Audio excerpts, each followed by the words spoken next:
کر رہے ہیں۔ دوسری بات یہ ہے کہ اگر ریمنڈ ڈیوس کو اس طرح نہ چھوڑا جاتا جیسا کہ چھوڑا گیا، اور جس میں سول حکومت بھی اور فوجی برابر کے شریک ہیں، تو یہ ایبٹ آباد کا واقعہ سانحہ پیش نہ آتا۔ اس لیے ہم یہ سمجھتے ہیں کہ ایبٹ آباد میں جو کچھ ہوا ہے وہ ایک طرف ہماری آزادی اور خود مختاری پر حملہ ہے، اور دوسری طرف ہماری فوج کو اور ہماری پوری سیاسی حکومت کو بالکل دیوار کے ساتھ لگا دیا گیا ہے، اور غلامان امریکہ کی انجمن کا بالآخر یہی حشر ہونا تھا۔ اس لیے عوام کو اتحاد کا ثبوت دینا چاہیے، جماعت اسلامی کی پشتیبانی کرتے ہوئے بڑے پیمانے پر ان لوگوں سے نجات پانی چاہیے کہ جو امریکہ کے ایجنٹ بن کر، غلام بن کر قوم کے خلاف کارروائی کر رہے ہیں۔ بہت شکریہ۔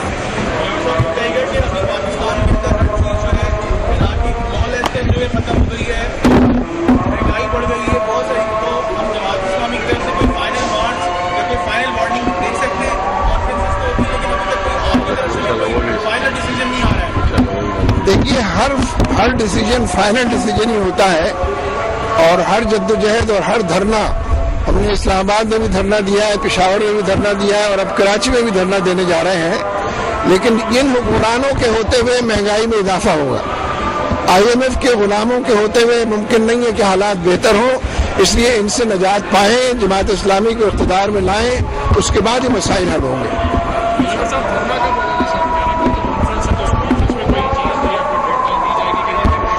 کیا تاریخ ہے آپ کی؟ 4-5 جون کو ہے کراچی میں دھرنا۔ آپ کیا سمجھتے ہیں کہ یہ اس وقت جو صورتحال ہے، ٹارگٹ کلنگ سے بڑا جو مسئلہ ملک کی جو سلامتی کا مسئلہ ہے، جس کی وجہ سے ان کے آقاؤں سے نجات نہیں مل سکتی جب تک زرداری، گیلانی، کیانی، MKM موجود ہیں، ANP کی حکومت ہے، امریکہ کے غلاموں کی حکومت ہے، غلامان امریکہ کی انجمن کی حکومت ہے۔ اس لیے ان سے نجات پائے بغیر ممکن نہیں ہے کہ امریکہ سے نجات پائی جا سکے۔ یہ ہاتھ جوڑے اس کے سامنے کھڑے ہیں اور اسی کے ہم یہاں ملاتے ہیں۔ بتائیے۔ انشاءاللہ ہم نے تاریخ جماعتوں سے رابطہ کیا ہے، پاکستان مسلم لیگ نون سے اور تحریک انصاف پاکستان، ANP اور جتنی دینی اور سیاسی جماعتیں ہیں، سب سے رابطہ ہے، اور سب نے ایشورنس دیا ہے کہ انشاءاللہ وہ بھرپور شرکت کریں گے اور کامیاب بنائیں گے۔ انشاءاللہ ہم اس سلسلے میں ایک سبجیکٹ کمیٹی بنا کر انشاءاللہ ایک اعلامیہ جاری کریں گے جو تمام سیاسی جماعتوں کے مشورے کے بعد کیا جائے گا۔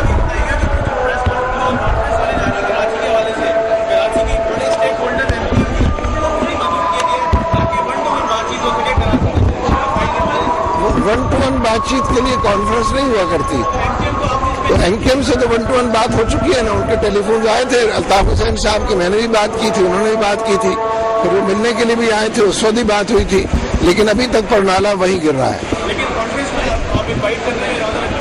کانفرنس میں پیپلز پارٹی کو تو نہیں لینا، نہیں، ان کو ہم MQM کو ہم نے انوائٹ نہیں کر رہے ہیں۔ 12 مئی کے سب سے بڑے چیمپئن جس میں خون خرابی ہوئی ہے، سب کچھ قتل عام ہوا ہے، اس کی ذمہ دار MQM ہے۔